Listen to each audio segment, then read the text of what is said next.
First one. First go, eh? Mate, that's so good.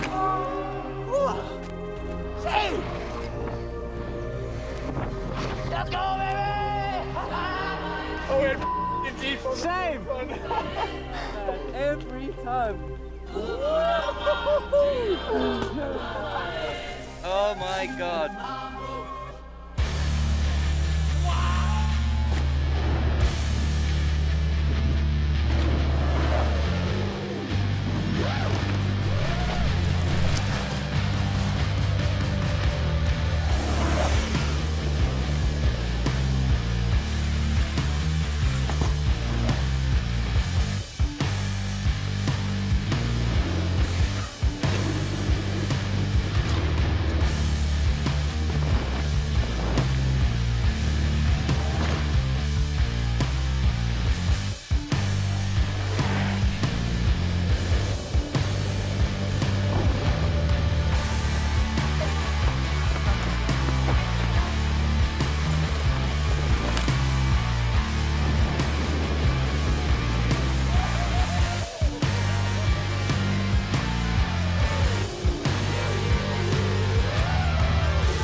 Expectations because the boys kind of obviously informed me on how gnarly it is and how like the scale of it in person is just something you've never seen before. So I came here just thinking I'd like to hit the step up and just have a good time with the girls and see how we get on really.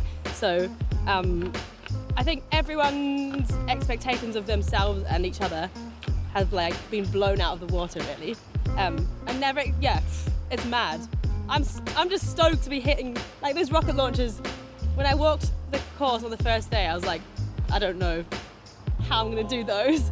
But now we're sending it and it feels super chill. So it's just like, it just shows what can happen when you've got a sick crew, like supportive guys and girls around you and good vibes. It's the best. Oh my gosh, this place is incredible. Badass, like just dropping in a big train. It's that word that doesn't exist when you combine excited and nervous. I just trained the biggest jumps I've ever hit with my girlfriend. Pretty sick, I reckon.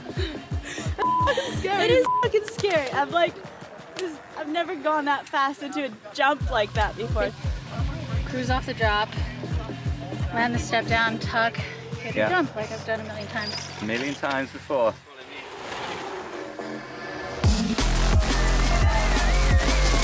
You made it! So sick. Oh, wow.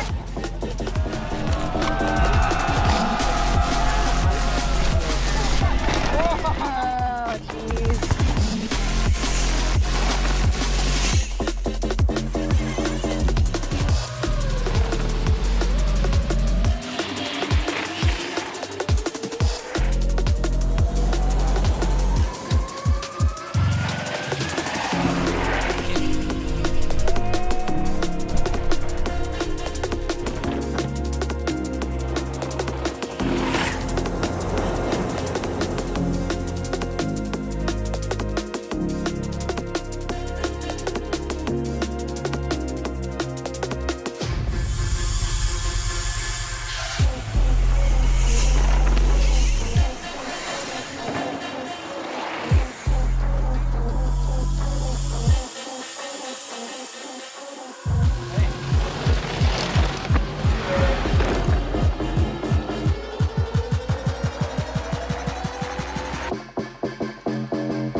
is going insane, opening up the course for the boys.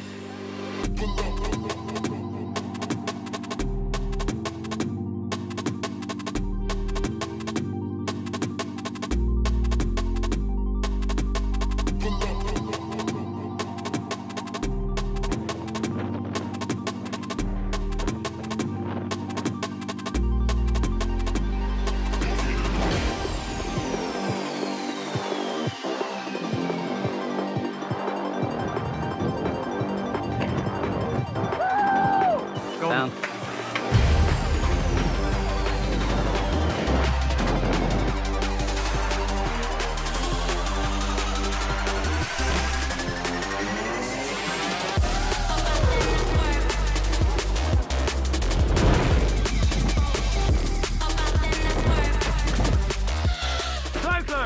Oh, yeah.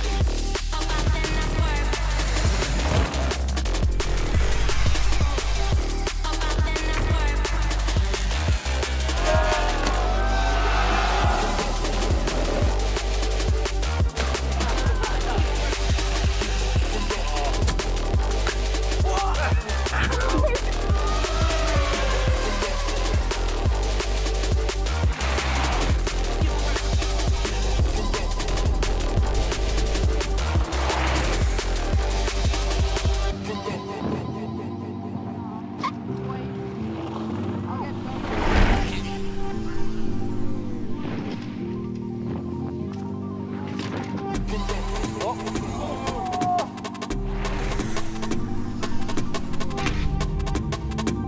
100 mil at the front, nothing in the back, 60 PSI in the tyres.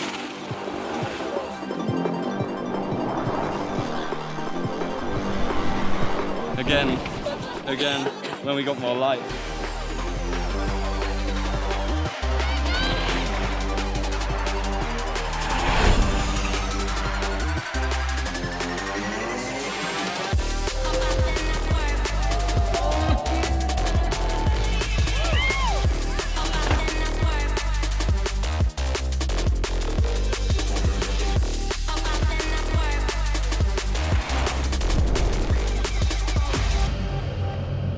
Yeah, it's pretty par for the course.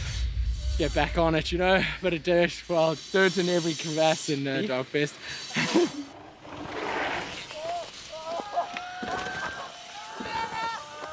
Freeing the last beast, missing the landing, but still riding away.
You're big?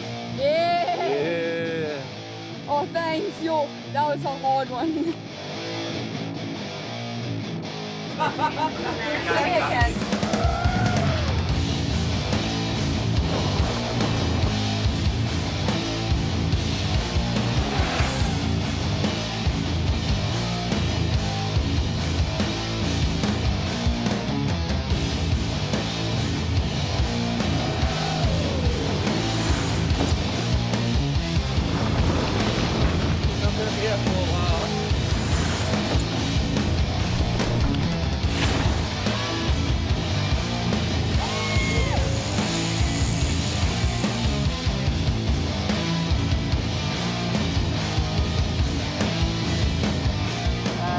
Siri, to one-hander lander.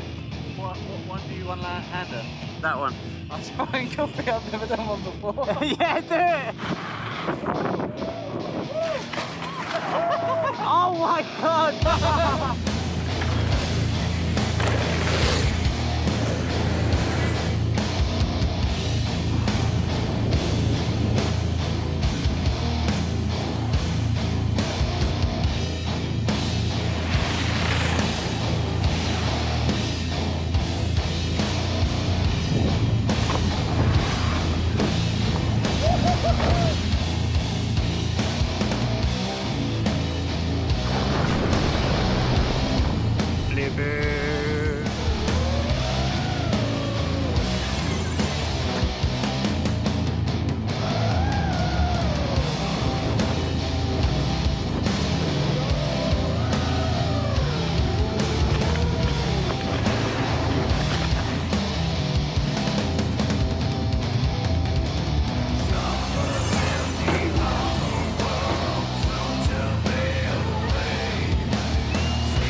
And this is basically all you see, like a lip and sky.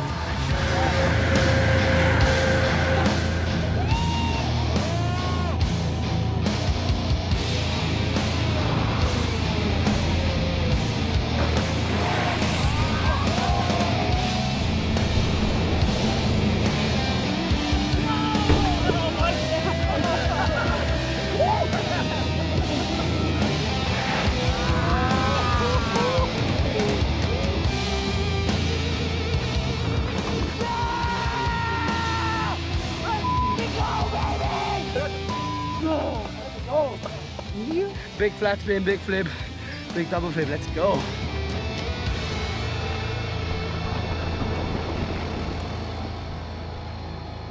All right, so we got a couple of awards, obviously, voted by everyone.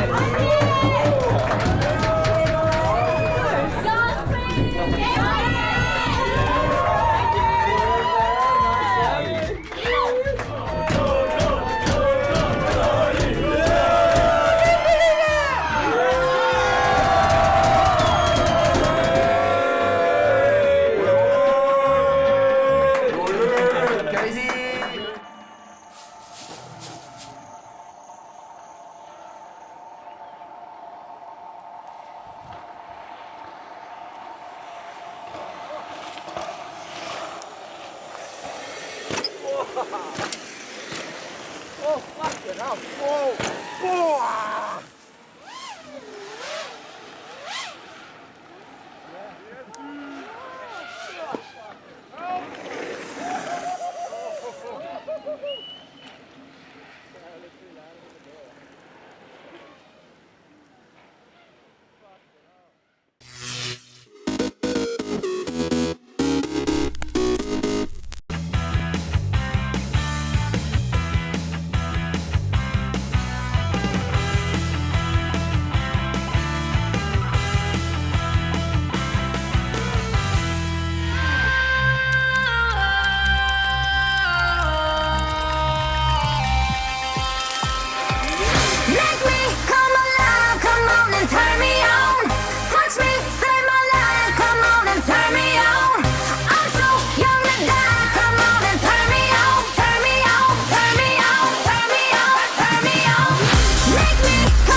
Breaking is a personal journey.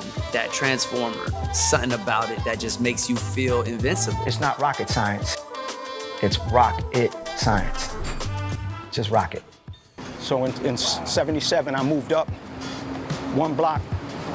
So I lived over there in a little tiny building, 1 bedroom, me and my 2 brothers. My mom, she put a name on a lottery at about 74. She hit it, a lottery for an apartment. Yeah. And that apartment, that was it, 2nd floor balcony. So that's where me and my brothers came with my mom. 3 bedroom, 2 bath, I'm not lying to you. 2nd floor right there, 2C. That was a major come up, huh? Big come up. Yeah. You know, and that was my bedroom. This building here? Yeah, the 2nd floor, that's 2C. Moving into that building, I met a guy named Jeff Green, whose name is Devious Doze, of course. Had a cousin from the Bronx named T, and he brought a cassette tape down, and I heard this cassette tape on this little radio, and heard this music that these guys rhyming, saying cool words, and with all this slang and harmonizing, and these beats that were playing were like, it was like you couldn't hear too much instrumentation, you just heard the drums basically. And this is it, this is Rock City Park. None of the skates were here, none of this playground shit was here, it was chess tables. Yeah, I remember growing up too, watching all the early Rocksteady tapes. It was in that big part of the park right there. Yeah. And then if you see the movie Star Wars, that was done in the back, all the way in the back on the rubber, those old pictures of us on the rubber. Yeah. Yo, Lenny, come down to 99th Street. To the park, to the old park. All right, yeah. Yeah, so let's walk back. That's a crazy call right there. Bringing Moy uptown, I had the opportunity to bring Lenny Len. Moy, nice to meet you. Big Lenny, what up? Lenny Len. Yeah, man. Crazy Legs cousin. This is my boy. This is my brother right here. Yeah, he survived the test of time, and to be able to be with him, 40 years later, we're both very lucky to be here, you know what I mean? Yeah. To tell these stories, you know? This is the first park that I seen a raw-ass dark circle. It was right here. Something was happening. I thought it was, I wanted to know. I didn't know what was happening. Went and looked in and saw a guy do something on the floor, you know, that blew my mind. I was like, what is he doing? He took his leg and he bent his kneecap all the way sideways, looked at the dude, and let it go, and stood up like really fast right in his face. That was a burn move. Burn? I got burned. I was like, what did I just see? That's the house that Frosty flipped off of. He climbed up to the top and he did an aerial off that shit. Flipped off the roof, did an aerial off the roof.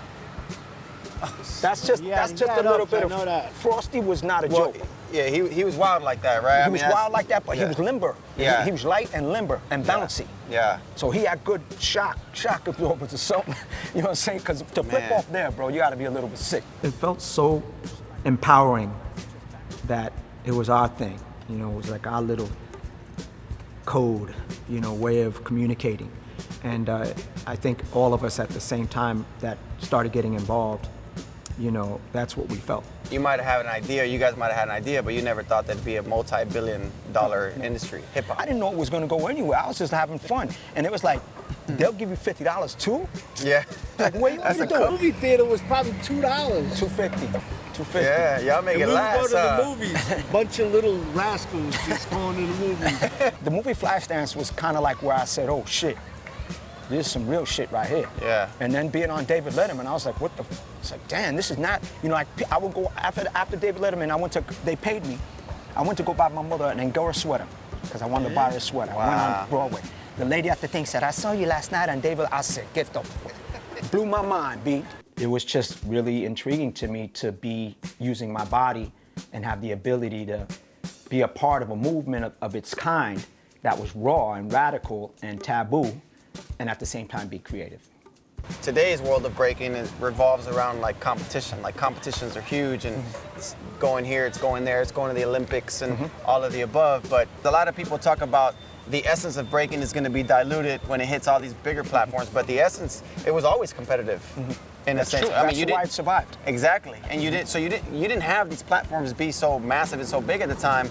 But the dance was always competitive, and like you said, that's what kept the dance alive, right? Even Len, you said it, like even when you guys were amongst each other, you know, you guys had to be competitive against each other because that's what made you guys better. If it's two people going at each other, guess what? Someone's Somebody gonna gotta lose. yeah, Somebody exactly. has to lose, and you gotta have that mindset. Yeah. There's an edge to this. It's from the street. That edge has to be there. Look, man, that honesty of us as kids was important for the evolution. You suck. F you, you suck. You walk away pissed, but then you go train because you felt that. You're like, what? And you're thinking, did I suck? You know, so it's like that honesty is important. Yeah, maybe you don't like it, but it'll make you think. Yeah, you can check it out. Check it out. I'm gonna design market. Oh, okay. Make them no more. This is the original book you have, Wolfie? Yeah. Holy shit. Damn, that's crazy. Look at the Cheech Wizard joints. For him to bring out a book of illustrations that are from that time period, it blew my mind. And when I saw him after all these years, he went home and got it, said, yo, check this out. I'm like, wait a minute. I'm like, what? And then there's a page with everybody's name that hung out at that time. And come on, man, that's gold. Zephyr, Frosty Freeze. Wow. Like I said, always coming back here, I feel that energy, so it means a lot to me just to be here and know there's a chance any minute I could see one of my homeboys walk by and still say what's up, like we did in the park over there, you know what I mean? That's the beauty of it, you know, some of us keep it moving, but a lot of people still, you know, around. And it's always good to see someone and toss a few memories around about what we used to do, which will become one of the biggest things in the world, this whole culture of hip hop. I was only relating it to what I saw, like on Beat Street, Flash Dance and all of that. So I just thought it was just something to do and have fun and bug out. But when I saw you guys talking to the locals in Brazil and talking to the locals in Japan and doing y'all's thing, I'm like, whoa, this is way bigger than I thought. That's what inspired me to not only get better for respect, but just to like, man, you know, maybe this can be something.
When I first met the family, I was just driving through.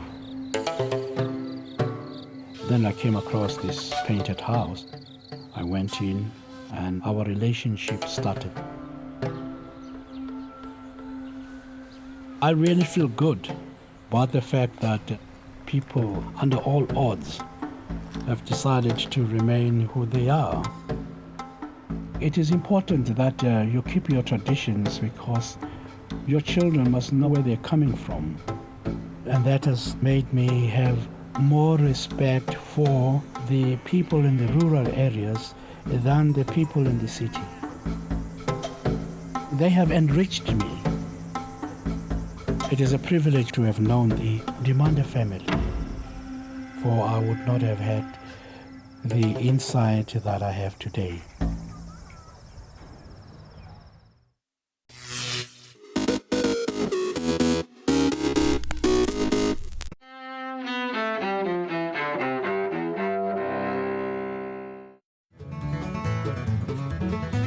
January 24th, 1848. In Northern California, James Marshall finds a gold nugget at Sutter's Mill, a discovery that sparks the gold rush the following year. 1965. In London, former British Prime Minister Winston Churchill, who led his nation through the dark days of World War II, dies at the age of 90. If the British Empire and its Commonwealth last for 1,000 years, men will still say, this was their finest hour. 1989. Confessed serial killer Ted Bundy is executed in Florida's electric chair for the rape and murder of a 12-year-old girl. 1993. Thurgood Marshall, the first African-American to sit on the U.S. Supreme Court, dies in Bethesda, Maryland. Marshall, a legendary civil rights lawyer and activist before his time on the High Court, was 84. And 1949. Over? Did you say over? Nothing is over until we decide it is! Actor John Belushi, who played Bluto in the movie Animal House and one of the original cast members of TV's Saturday Night Live, is born in Chicago. Today in history, January 24th. Ross Simpson, The Associated Press.